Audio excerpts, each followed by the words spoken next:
at birth. Clarence gave a polite bark. He didn't like to be neglected. Sebastian rubbed his neck.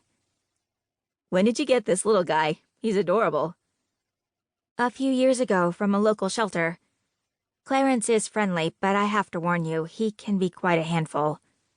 Never. Sebastian was an animal lover, one of the few traits I shared with my brother and parents. Clarence seemed to agree. He barked again. Clarence has developed a bit of a mouth lately. You'll have to excuse him. Please, have a seat. I gestured to the couch in our living room. I'm afraid we won't be here for long. We need to go back to the city soon. I have a congressional reception I can't miss, but I made sure you were on the guest list so you can join me. Sebastian wrinkled his nose. You want me to go to a congressional reception? I groaned inwardly. You do remember my place of business, right? It's your choice to work for the man, but I don't need to be part of it. Now I remembered why I'd let 3 years lapse since my last brotherly visit. Come on, Sebastian. I need to go to this reception.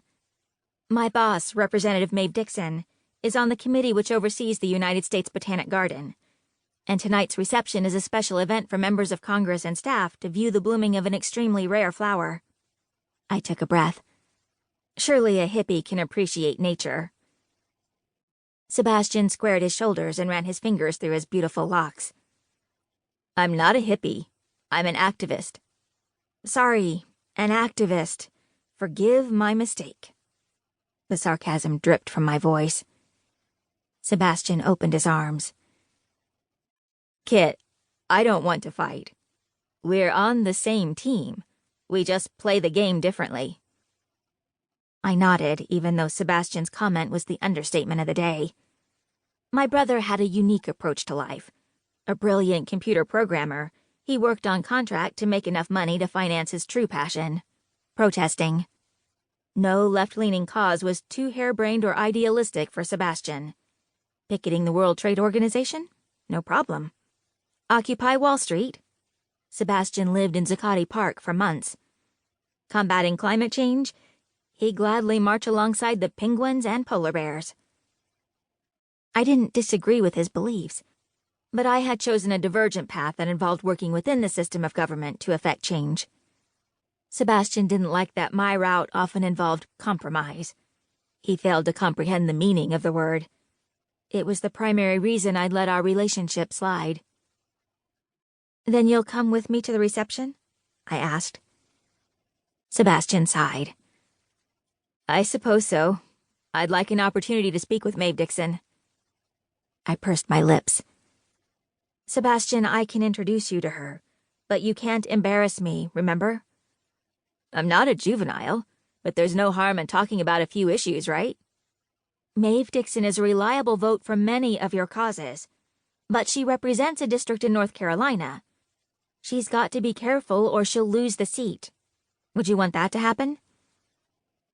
Sebastian didn't speak for several seconds. Then he took a deep breath. I suppose you're right.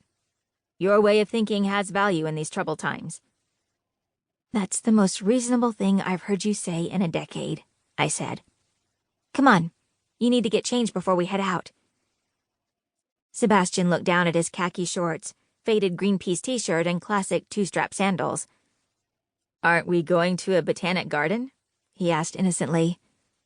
If all we were doing was visiting plants, that would be perfect attire. But we're also having drinks and appetizers with important members of Congress and dozens of other dignitaries from the legislative branch. You need to step it up. Sebastian gave me an empty look. How? I don't have a suit. Remember, I'm against corporate greed. How could I forget? I thought for a moment. You'll have to try on something from Doug's closet, I said. We don't have time to hit up Brooks Brothers before the reception. Come on. I grabbed his arm and dragged him from the couch into our guest bedroom, where Doug kept his business couture. My husband was a professor of American history at Georgetown, but luckily his wardrobe didn't consist of stereotypical ripped jeans and tweed jackets with elbow patches. He'd never shed his conservative upbringing from a Boston Brahmin family.